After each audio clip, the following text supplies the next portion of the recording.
In this video, we are going to start off with the chapter number 3, that is business environment. जो पहला term आता है इस chapter के अंदर वो है business environment. Business environment is said to be the forces, factors and institutions that a businessman has to deal with to achieve its objective. यानी environment का अगर कोई भी force या factor या कोई भी institution यानी कोई भी business का एक competitor जिस चीज से एक पर्टिकुलर बिजनेस को अपने ऑब्जेक्टिव को अचीव करने के लिए डील करना पड़ता है यानी उनका सामना करना पड़ता है, वो हम कहते हैं बिजनेस एनवायरनमेंट. जो अगला टर्म इसके अंदर आता है वो होता है इन्वायरमेंटल स्कैनिंग.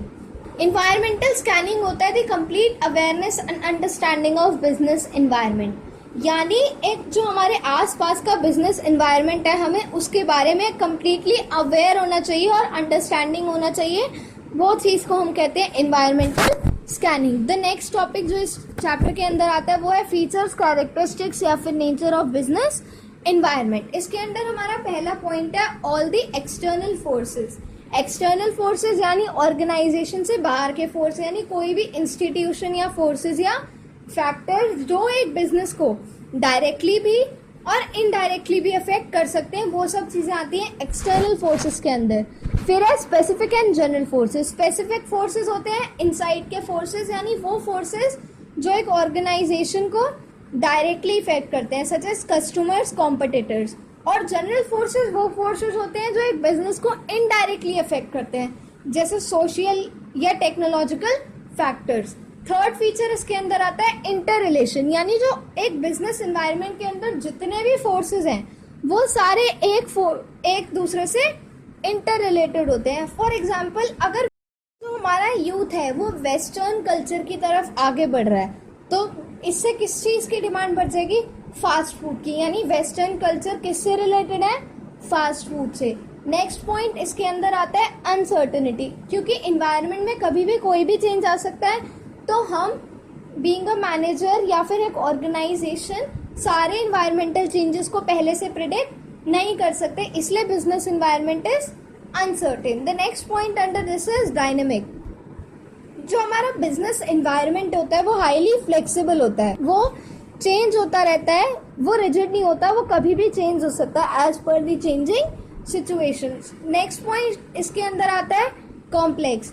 क्योंकि हम बिजनेस एनवायरनमेंट का क्या इम्पैक्ट पड़ता है अलग अलग कंपनीज पे उसको हम इसका हम अंदाजा नहीं लगा सकते क्योंकि हर एनवायरनमेंट चेंज का हर बिजनेस पर अलग इम्पैक्ट पड़ता है. द लास्ट फीचर है रिलेटिविटी. रिलेटिविटी का मतलब होता है कि एनवायरनमेंट का जो भी इम्पैक्ट होता है वो अलग अलग होता है एक कंपनी से दूसरी कंपनी में या फिर एक कंट्री से दूसरी कंपनी में, यानी हर जगह एनवायरनमेंट का सेम इम्पैक्ट नहीं होता. नेक्स्ट टॉपिक जो इस चैप्टर में आता है वो है हमारा इंपॉर्टेंस ऑफ बिजनेस एनवायरनमेंट. इसके अंदर पहला पॉइंट है enable the firm to identify opportunities and get first mover advantage. यानी अगर हम एक बिजनेस को अच्छे से स्टडी कर लें, उसकी अच्छे से एनवायरमेंटल स्कैनिंग करा लें, उसके स्वॉट के बारे में जान लें यानी strength, opportunities, weaknesses and threat, तो हम अगर अच्छे से स्टडी करेंगे तो हमें कोई अपॉर्चुनिटी के बारे में इजीली पता लग जाएगा कि हाँ इस मार्केट में इस चीज की जरूरत है. और अगर हम उन अपॉर्चुनिटीज को स्कैन कर लेते हैं तो हम उस अपॉर्चुनिटी से फर्स्ट मूवर एडवांटेज ले सकते हैं, उस चीज को मार्केट में लाके अपनी सेल्स को इंक्रीज कर सकते हैं and we can earn huge amount of profit. For example जो गोदरेज नैरोलैक कंपनी आई थी वो फर्स्ट कंपनी थी जिसको पता लगा था कि यहाँ पर इंडिया में बहुत ज्यादा डिमांड होने वाली है कार पेंटिंग की, क्योंकि इंडिया में कोई भी कार पेंटिंग कंपनी नहीं है. तो गोदलास नैरोलैक कंपनी ने फर्स्ट मूवर एडवांटेज ले ली थी. The next point under this is helps the firm to identify the threats in early warning signals. अगर हम अपने बिजनेस एनवायरनमेंट को अच्छे से स्टडी कर लेते हैं तो हमें अपने थ्रेट्स के बारे में भी पता लग जाएगा कि कौन कौन हमारे कॉम्पिटिटर्स हैं और किस किस चीज से हमारे कंपनी का प्रॉफिट कट ऑफ हो सकता है. तो फिर जब हमें इन थ्रेट्स के बारे में पता लग जाएगा तो they will act as warning signals और हम फिर इस चीज से कोप अप करने के लिए उन थ्रेट्स को इजीली अपॉर्चुनिटीज में कन्वर्ट कर लेंगे ताकि हमारे बिजनेस में कोई भी प्रॉब्लम ना आए. The third importance is helpful in tapping and assembling resources. Her business को मार्केट के डिमांड के हिसाब से इनपुट्स, रॉ मटेरियल्स और सारे रिसोर्सेज की ज़रूरत पड़ती है। तो अगर कोई इन्वायरमेंट को डीपली स्टडी करे तो हमें पता लग जाएगा कि इन्वायरमेंट में तो हम सारे रिसोर्सेज को इन्वायरमेंट में कैसी अवेलेबिलिटी और मार्केट में कैसी डिमांड है उस हिसाब से सेलेक्ट कर सकेंगे।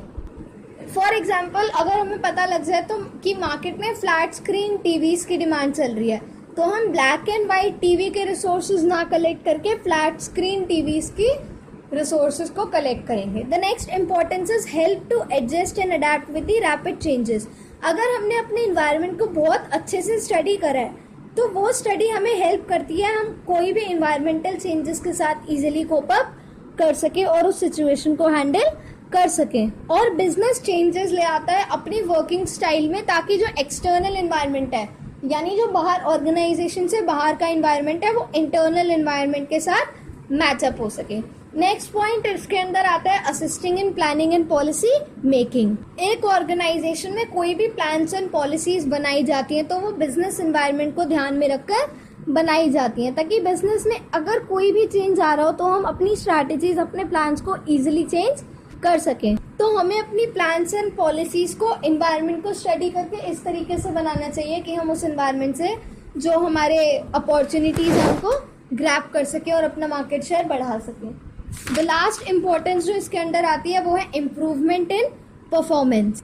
जब हम अपनी ऑर्गेनाइजेशन में एक्सटर्नल एनवायरनमेंट से मीट करने के लिए इंटरनल एनवायरनमेंट में कोई भी चेंजेस लाएंगे तो उससे हमारा प्रॉफिट और मार्केट शेयर बढ़ेगा।